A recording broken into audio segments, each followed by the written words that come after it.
Welcome to 2019 with Nat. I'm your host, Natalie. My guest tonight is Ben Danaher. He is a songwriter out of Nashville, and I think he might be a Texas boy, though. He moved to Nashville about 8 years ago, and he has recently toured with Aaron Lewis, and he released an album in 2018 called Still Feel Lucky, and it's great. And then I've noticed in 2019, he's been releasing a few singles that are, I particularly like Taught Me to Lie. Hi, What's up? welcome, How are Ben. you? Yeah, thanks for having me. Good, how are you? I'm good. What's going on? Turn you up. Turn me up. Thanks for being my guest. No, I'm turning you up. Yeah. Yeah, thanks for being my guest. Thanks for having me. Yeah, absolutely. Oh, Lang just popped in too. Hey, Lang. Lang, you can't. Um, You're Friday, Lang. Not tonight. yeah, Lang is on Friday. Um, you have a single coming out this week, Yes, Friday. and it's called It's called "Holding You Down." Yeah, Holding You Down. which is a pretty rapey title for the content of the song. It's not as that was a bad joke. I heard I lightly Googled you, and I saw Light. an acoustic performance of it. Oh yeah, I didn't know there was one. Ooh, somebody's in trouble. Uh-oh. I can. Do you need me to send it to you? Yeah, we can talk about some licensing. Okay. I think it was in well, it was great. So I have heard it and I really liked it. Thanks. And I was like, all right, that's heartbreaking in the best way. Okay. Oh, So yeah. Um, well, thanks for joining me tonight. I'm really excited to have you. And I have not technically met you in that's right. person, but I know you through Lang. But we're like best friends now, so it's cool. There you go. We just chatted it up this week. Um, yeah. So, anyways, I'm glad you were able to join me tonight. I have a couple of questions for you. Right on. Just gonna dive right into it. Yeah, get the deep stuff. I realize this is not a fair question, Yeah. so don't stress out about it. Um, and I asked another songwriter this today, and they kind of got mad at me, so just whatever. What song would you say you're most proud of? And maybe it's like you're most proud of it right now. I know that can maybe change, but maybe Yeah. there's one that just penultimately, is that a word? Is you're the hmm most proud of. I heard Vince Gill in an interview one time. It's like if you ask a songwriter his favorite song, he'll tell you the last one, which is usually pretty true. I don't know. There's a couple different ways to like measure that in your own head, which one being like how proud of it you are when you write it. Another one being like everybody's reaction to it. I haven't played a show in a long time, so I couldn't tell you that end of it. But I've been writing a ton since this quarantine started, and it's been nice. Like Nashville's normally been like a co-writing kind of situation, and unless you want to like get on a Zoom call or something, that's not really an option. So this has been a good, I guess, stretch of testing your own abilities without anybody helping you.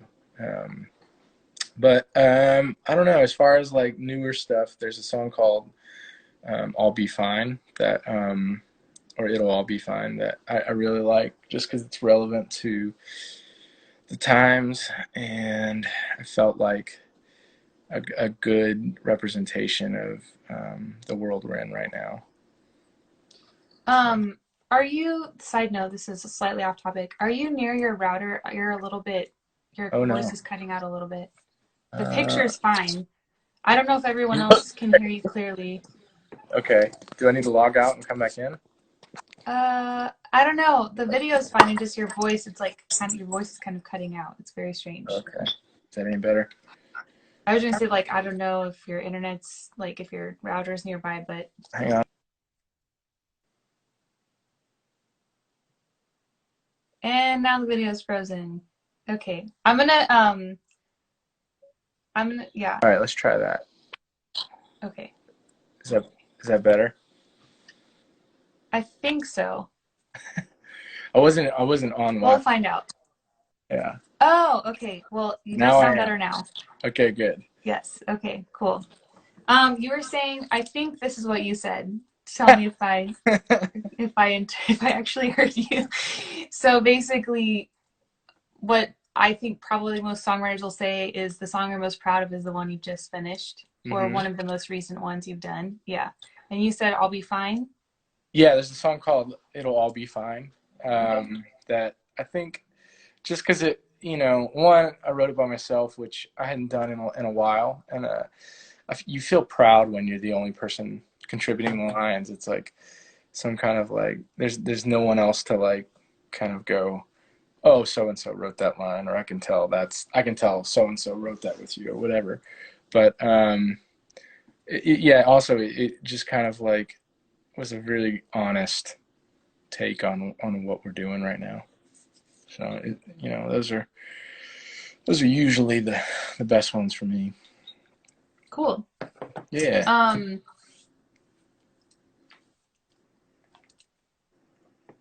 I was gonna ask you more about it, but I'll move on. Okay, so someone told me what? No, go ahead. Someone told me to ask you about Waffle House. Was it Lang? Your love of Waffle House. Oh, so I quit drinking a couple years ago, and when I did, instead of going to the bar, I started going to Waffle House, and I would go there Okay. like, just to pass the time, eat like a 1,500 calorie meal and hang out. And yeah, I got to know the staff at this one particular Waffle House where every time I came in, they were making my order before I would even sit down.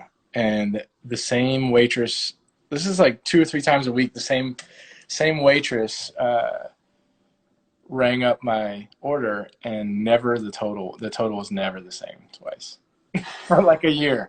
She just did the math however she wanted to do it. It was either between $7 and fifteen Same dollars. waitress, but different total every time. Different, same order, same waitress. It was just like who knows what the number would end up being. But it was kind of funny. So I started posting the bills on Instagram, and people were laughing about it. And then that evolved into having merchandise with waffles on them. And so people like are waiting for this Oh, like really grand story of why there's waffles on my t-shirts, but there's really not. that's awesome. So you have a lot of merch with waffles on them? I have a shirt that has a waffle on it, yes. Do you have a waffle maker? I don't. I feel like that's like false advertisement that I'm sitting here walking around with waffle shirts and I have no waffles in this house. Do I you mean, have like a box of waffles in your yeah, freezer? yeah, yeah. No, we have like the mix. A Okay. box of waffles. What is this? Like, Just trying to like gauge how into waffles you are, no, it's not. It's basically. not like a weird thing. Cool. Okay, well Lane told me to ask you about Waffle House. Or he said I Good. could and it would maybe be an interesting story. He's fired. Um, yeah. What what is this is the question I really love to ask musicians. What is maybe one of your earliest memories of first loving music or first loving a song? Like Uh-huh. hits you here, maybe you can't move because you're like loving it and taking it in. Uh-huh. Uh, I got pretty exposed to music early, with a family full of musicians. My brother was a guitar player, and my oldest brother was a drummer, and my dad wrote songs. And so we grew up with like a recording studio in the house. And I think it just like came that passion for caring about songs came from my dad, and like it was just something you did. Like it wasn't like I ever had to think about really having to enjoy music. But Yeah, I remember like in middle school when I started like watching music videos. That was when it got, you know, like you'd watch a music video of or the like CMT and see like a love song, and it's like you're seeing the whole story and you're watching it, and like you hit it on repeat, like you record it on your VHS and you watch it over and over and over again. Like that was kind of like where I started getting hooked. Wait, which song? What was the first song you Oh, I did don't know that if with? I Oh, didn't have a song. Geez, that's tough. I don't know.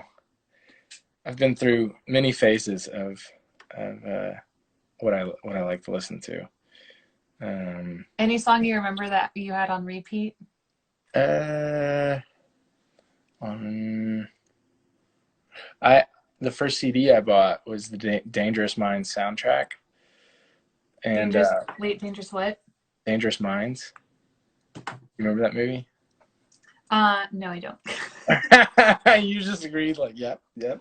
Coolio had the But thanks song for putting me on the spot. "Gangster's Paradise." You don't remember that song?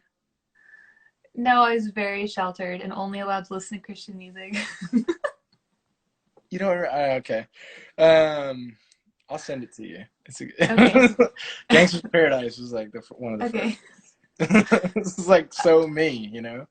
Yeah. Yeah. Cool. Yeah. What, when did you know you were gonna write songs Mm. and sing them? Um, Or I like think I'm one of the moments. I feel like sometimes it's just a different waves of realization through our lives, but what's one totally. poignant moment for you? Yeah. I felt like, in a weird way, I felt kind of like I was expected to know how to do it because my dad was a songwriter and like everybody in my family played. So I was kind of a late bloomer as far as like picking up an instrument in my house. Like I was like 17 or 18 before I started playing a guitar. But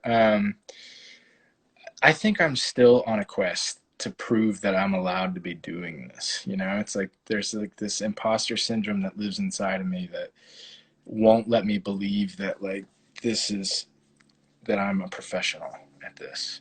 No matter what like the definition of a professional is, it's like I still feel like they're gonna find me out. So that's a hard one because I don't know. There was, there's like your first gig that you play. There's the first like open mic you do, and you feel like on top of the world. But then you get knocked down a couple pegs each way you go because then it's a really terrible gig, and then somebody after you plays a really great song in the open mic, and you're like, oh, back to the woodshed.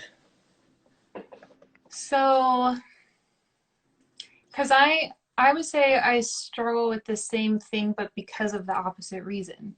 Hmm. Because nobody in my family is Oh, really super musical. I'm you like don't the have like oddball. the blueprint for We it. didn't know anyone that was Yeah. a professional musician. I didn't even know that was a real thing. Like I knew like I Hmm. listen to music, so intellectually there are people out there who make that and I'm Hmm. now listening to it.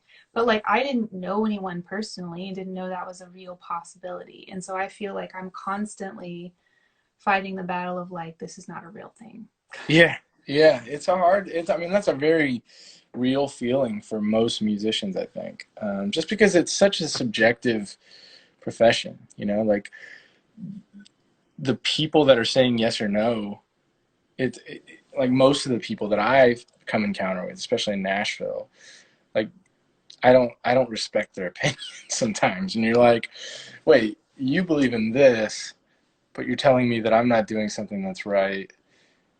It just doesn't line up with. But um, you know, like it's like if you get an opportunity, like to have fans and to have quote unquote power in a way of like people coming to your shows or like a platform, then that's good. But it's like, how do you get that?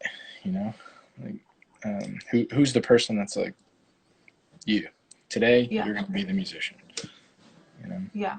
I don't know. You have a few people tuning in saying nice things to you, Uh oh, don't believe him. telling you you're legit, people tuning in from Aaron Lewis shows. Oh, cool. Yeah. So lots of great fans Yeah, underscoring. They like what you yeah. do. Well, that's nice. Um, well, that's really interesting. I haven't heard that perspective of like feeling like you're still trying to prove yourself. And that, I mean, Uh, it makes sense intellectually to me, but it's like the opposite of my experience. yeah. Um, Uh, and I think it's always something I wanted in my family is like, and my sisters can testify. I'd be like, hey, will you play piano with me? I'll get my guitar. And I think I like made my sisters cry. They were so like not into it. yeah, So I was like, all right, well, I'll go hang out by myself in my room playing guitar. that's funny. Um, It's similar to me though. Like even though my family played, nobody ever wanted to like play music with me. I was always like way behind. My sister, and then when I got to like playing the guitar, my sister was the only one left in the house, and she was like, I could like touch the guitar, and she'd be like, "Stop it." Okay. because you were bad? No, she just didn't want to be annoyed by it. It was like Oh, couldn't be bothered. So interesting. I Yeah. feel that. Um, well, let's see. Okay, I probably shouldn't ask you any more questions. Are you ready for a pop question? Yeah. All right. If you What don't is like it, you that? can just say, ask me another one. Okay. All right. Uh Have you ever eaten an animal that you knew personally when it was alive? oh. I'm trying to think. I probably knew a chicken, but You're from Texas, right? yeah, yeah. This is totally possible. Uh, yeah, but I'm like the biggest like wuss when it comes to being a country boy or anything like that. I was never like in 4-H or like that kind of stuff. So I guess I was like impersonal when it came to animals, other than domestic animals, which we didn't eat, thankfully. Do you want another one? Yeah, let's do another. Have you ever won an award for athletics? Yes, I was quite the baseball player. All right.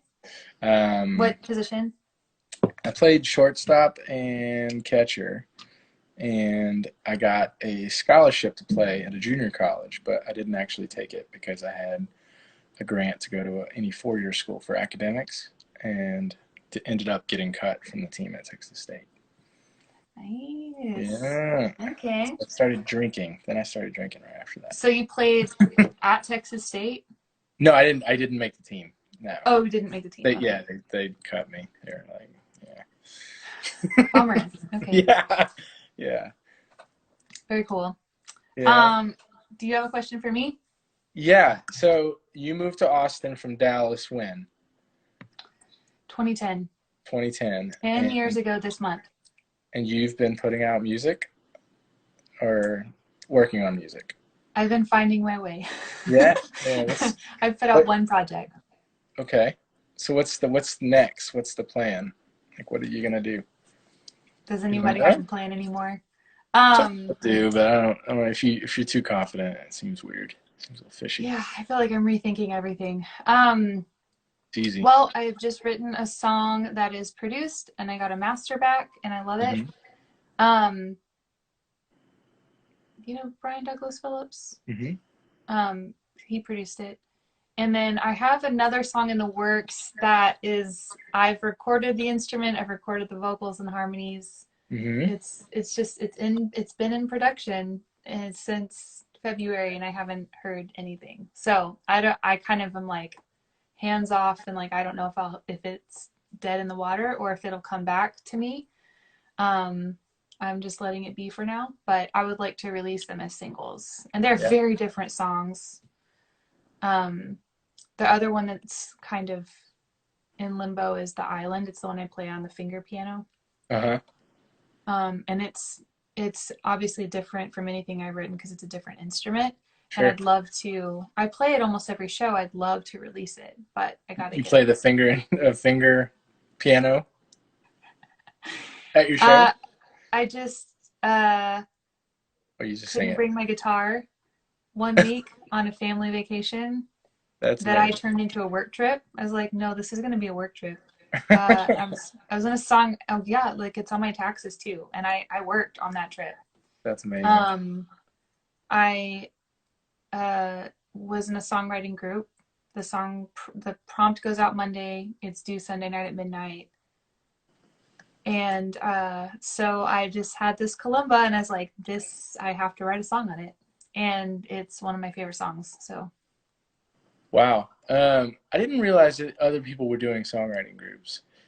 So I just got in one with some people, and I was like, this is like the coolest idea ever. And then when I was talking to you, you're like, yeah, I've done that. And I'm like, if I had like been missing out on songwriting groups the entire time or what? well, But I mean, I kind of I'd imagined that it would be a cool thing, but I didn't know anyone that was in one. I couldn't get myself invited to one, so I started my own in hmm 2016. And with like coworkers and random friends that were like poets or hmm writers, but not songwriters. It was a very odd group. And I found out that I'm the only one that was going to get shit done. So I yeah, was the only one emailing in the uh, prompt and emailing the song, and I'm like crickets. that's a So bummer. I quit that, and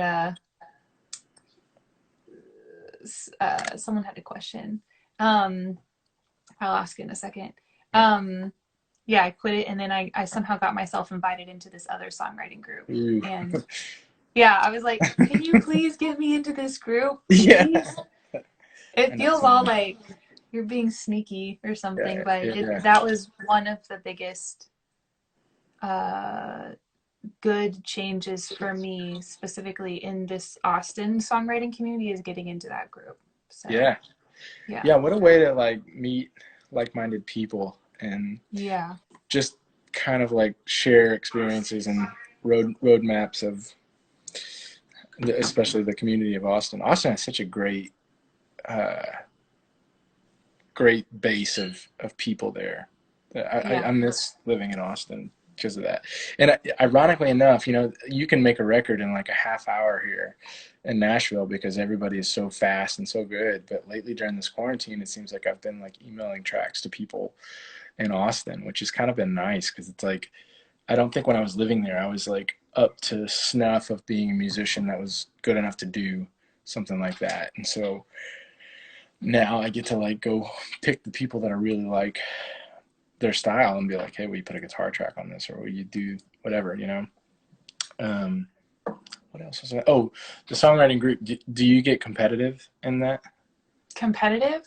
Yeah.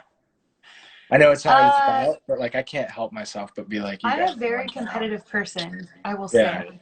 But I don't let it ruin my relationships with people. mm-hmm. And I have come to learn to choose my competitions carefully. Mm-hmm. Um, and I try and choose the game in my head that I can win or beat, even if it's a personal goal. Yeah. And Huh. So I know who turns in a song on the same day the prompt goes out every week, and I know.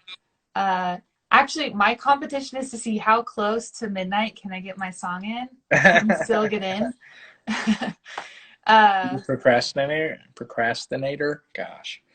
well, I also have a day job that I balance, so I don't have as much time during the week to actually write. Yeah. And I had a part-time job. I'd work weeknights and Saturday mornings, and so Sunday really is my main day that I can write. I have a big Mm-hmm. block of time. So of Yeah. course, it Yeah. just happens to be the last day, the day it's due. I pretty much toured all year, and then when this hit, everybody's like, are you okay? Like, I'm like, this is the first time in my life it's been socially acceptable to be jobless. Like, I'm fine. I'm thriving right now. But no, but like having the time, yeah, is tricky. I I thought that I had forgotten how to write songs because I was so busy. And if I had like a 20-minute window, I would get frustrated and be like, I got to finish this song. And then when it was crap, I'd be like, ugh, I'm a terrible songwriter. But now that I have like so much time, it's like, why not try three or four different ideas that aren't going to work out, you know? Because you Yeah, just, the luxury of having time, I've never had that until right now, which is great. yeah. I have felt like it's been in some ways easier to write because in some ways this season is like extra emotional, Yeah. and there's like extra weird layers of grief that are, it's not the same as other kinds of grief. It's very different, and it's interesting to step back and watch our culture and society flip out about different things. And Mm-hmm. it's a very interesting season. And then also like how it affects us as individuals. Like there, it's just really, it's been it's been an interesting writing season. I'm kind of the funny thing is I was praying earlier this year for inspiration before the pandemic hit. So much material. Yeah. Yeah. What is the biggest takeaway that you've had The from what? the biggest takeaway from the pandemic situation, as far whether that be with music or with humanity or like? Uh, I have, well, there's a song I want to write that I haven't yet, but if I were to summarize it in a phrase, it was, I hope we take less for granted. Yeah. And I did not realize, like, I just, like, I'm doing fine as a human. I have roommates and I'm really grateful for human interaction. I'm an extrovert, so I appreciate face-to-face conversations as well. Mm-hmm. But I have just learned, like, I really, a part of my normal and healthy interactions as a human is hugging people. Mm. And I haven't been able to do that in like 10 weeks. I Yeah. think I've gotten 2 hugs, maybe from my roommate. She's not really touchy, so I like go ask for a hug. Like, I just need a hug. Dudes could never do that. Could you imagine? Like, hey, bro, can you give me a hug? It's as soon as it's appropriate. I just want to hug all of my friends, all of my Yeah. friends that like hugs. If my Yeah. friends don't like hugs, You're good, I have man. a few friends that don't. I will not assault them, but Oh, that's fun. um, and I just didn't. I mean, and I didn't realize how much human touch I actually did have, um, that I don't have right now. So Mm-hmm. I miss a lot, and I miss hearing people's voices. Like texting does not do it for me. Like verbalizing FaceTimes, like I need like Mm-hmm. to hear tone and inflection and laughter and whatever. Anyway, so I've just learned Yeah. like, wow, I hope that I take less for granted, and I hope that we take less for granted. Mm-hmm. That'd be my big takeaway. That's a good one. I feel like when the quarantine started, it was like, holy crap, we can't do all of these things that we did every day. And like the biggest bummer for me was that I felt like I had spent my entire life working towards something that didn't matter.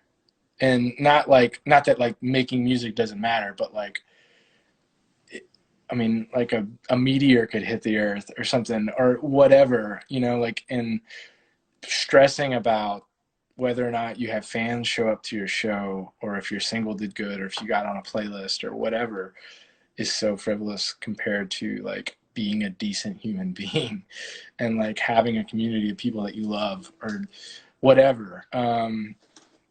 It kind of reprioritized things really fast, um, which was kind of scary for a minute. Yeah. I had one fan question come in for you asking what your favorite rock band is. Rock band. I think the ultimate rock band of all time is always going to be Tom Petty and the Heartbreakers.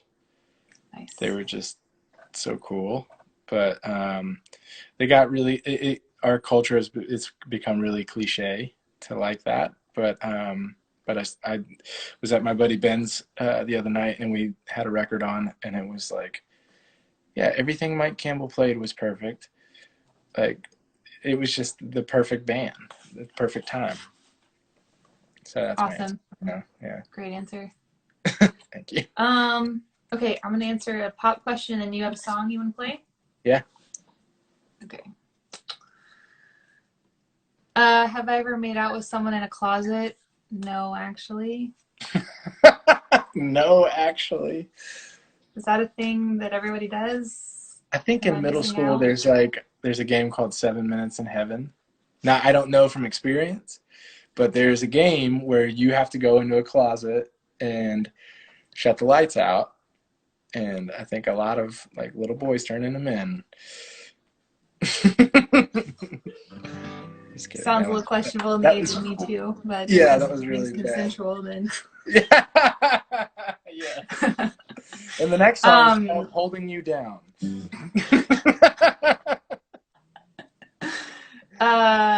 Okay, have I ever had an ulterior motive for going to church? Probably. It was probably in junior high, and I will not say his name. But yeah. Probably sure. Bryson. What? Probably Bryson. Bryson or Tristan or Caden. No, actually. Kyler. Nope. I mean, you can keep guessing. You're not going to get it. Okay. That's funny. Yeah, I was a scary little junior high girl. So you're like, this is how I'm going to meet a dude. What? That was like your method of, oh, you went to church because the dude that you liked was there. Oh, yeah, for sure. Yeah. That was probably the only part that was okay about going to church because it was really miserable in junior high. I didn't have any friends. What kind of church were you going to? A Southern Baptist church. Oh, yeah. Well, like junior high is when everyone kind of, at least in my church, clicked off by school group. Uh-huh. And I was homeschooled, so I just hung out by myself. And I was so painfully shy. I'm an extrovert, but I'm shy. Yeah. So I was like, it's not cool to sit by yourself in the youth group, but it's even less cool to sit with your parents. So I just sat by myself in the youth group with my French braided hair. Yes, topsy tail. I remember my buddy went to the Southern Baptist church in our town, and they would always be like, not to knock Southern Baptist or religion at all, but they would always be like, yeah, we're doing our retreat this weekend, and it's like, we're going to play basketball and football, and we're going to this rec center, and there's a pool, and it's going to be all this fun. And you get there, and like in a half hour, everybody's crying, and you're like, what the hell is going on right now?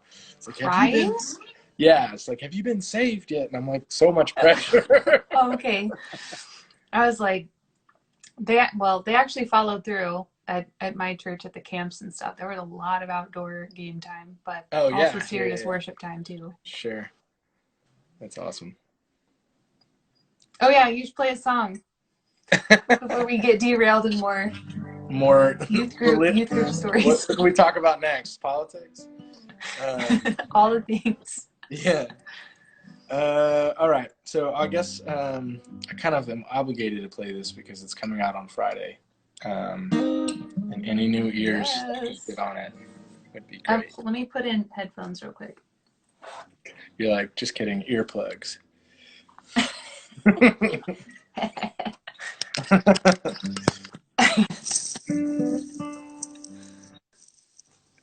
All right, ready? Ready.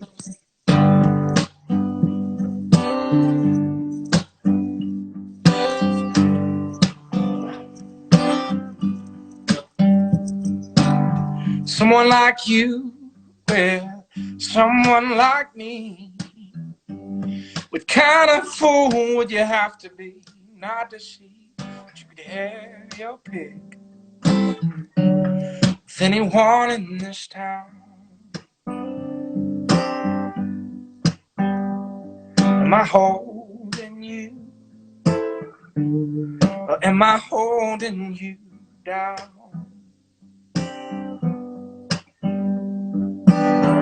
All I ever wanted to do was lift you up. No matter how much I try, don't seem high enough. Might as well goes up. Find its way to the ground. Am I holding you? Or am I holding you down? Well, tell me if it's me and if I even need to keep on trying.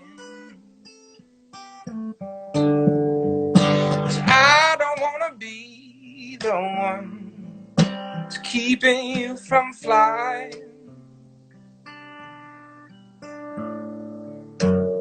If you love someone, gotta let them go. I got your hands so tight 'cause I already know if I loosen up, this whole thing might come unwound. Am I holding you? Or am I holding you down? I'm not holding you, I'm just holding you down.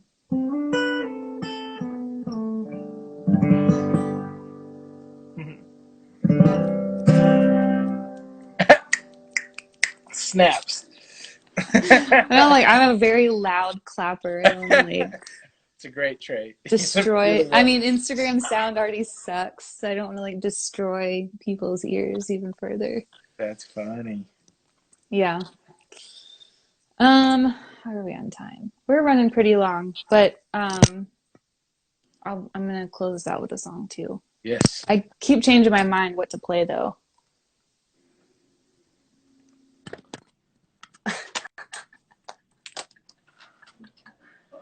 I think I'm gonna play Bones in the Dirt. Bones in the Dirt. Bones in the Dirt. I like that title.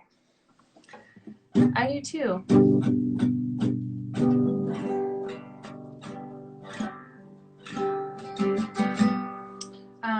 It's from my EP. I released it last year. What's it called? The EP? Through the Fog. Yeah, it's probably the oldest song that I still have in rotation. But it's a special song, so I love it. That's a big stamp on if a song is good or not. Time, you know, like they tend to come and go pretty quick. So if you've hung on to one for a couple of years, that must mean you did something right.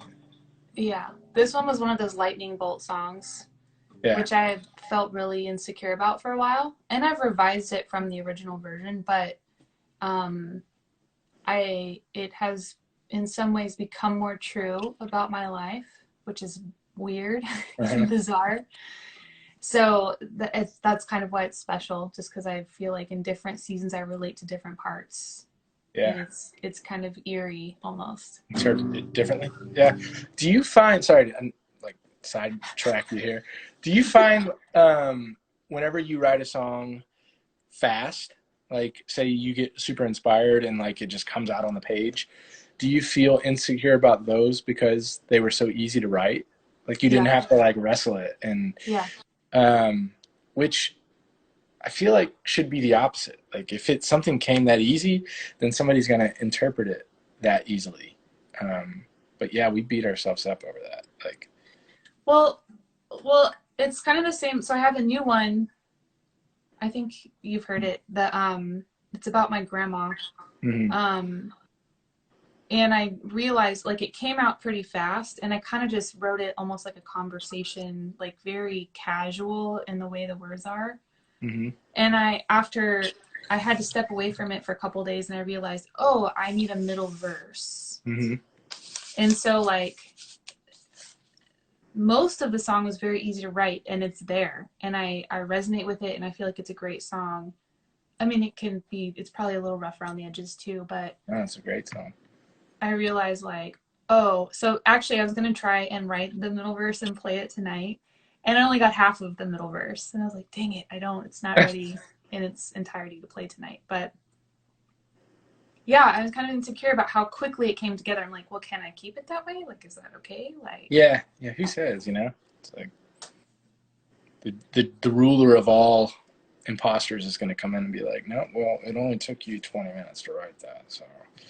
Yeah, it's like giving away a secret. Like it was like maybe too easy or something. Yeah. You know, I have a theory though, is that we spend so much time grinding out like songs that we don't use for those moments. It's like you just like sharpen your tools and you keep getting better and better to where when you finally, it's like cracking your neck. This is a weird analogy, but like you're so tense, and then like one day you just relax and turn your neck, and it goes. It's the same way with like songwriting. I feel like, because you're like, I've been trying to say this poetic stuff all year long, and then you just felt something, and we're like, this is probably going to be dumb. There's more moments in co-writes where people were like, this is going to sound crazy, but blah. And you're like, well, we're never taking that out of the song because that's the best line, It's just Yeah. weird that way. Anyways, That's cool. I would love to hear your song. Please play it for me. The Bones in the Dirt one? Yes. Also, Ling said something about Ben Gibbard writing I Will Follow You Into the Dark in like 30 minutes. So I'm going to have to look up that story. Yeah.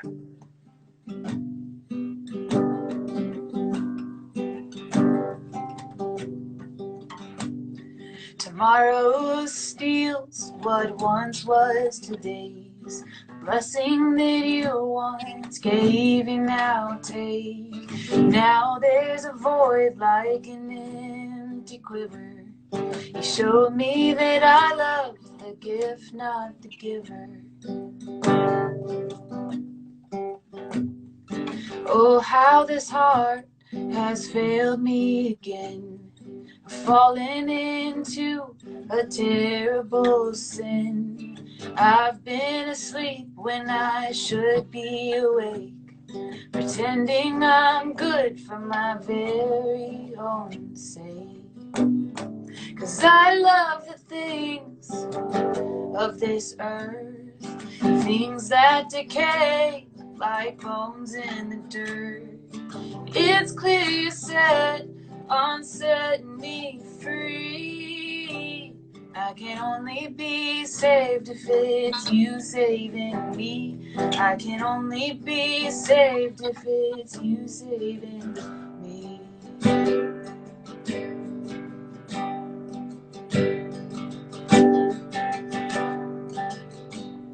You've written a letter I read every day.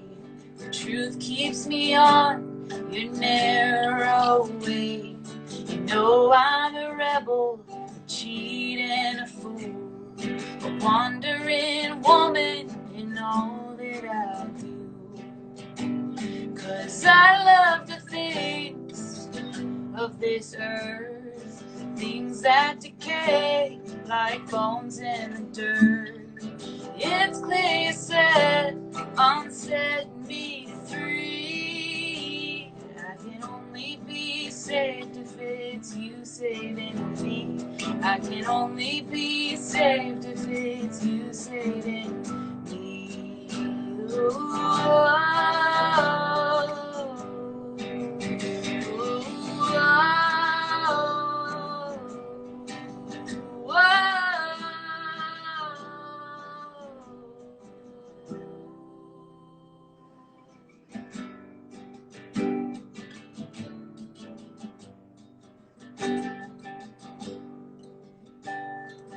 You give me strength when I am afraid. You're the light in the darkness when I lose my way. I cling to the promise you'll carry on, freeing your children and bringing them home.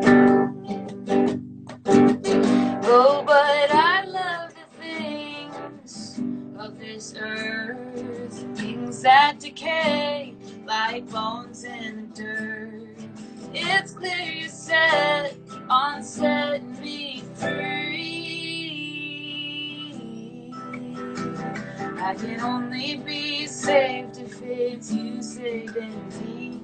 I can only be saved if it's you saving me. Oh,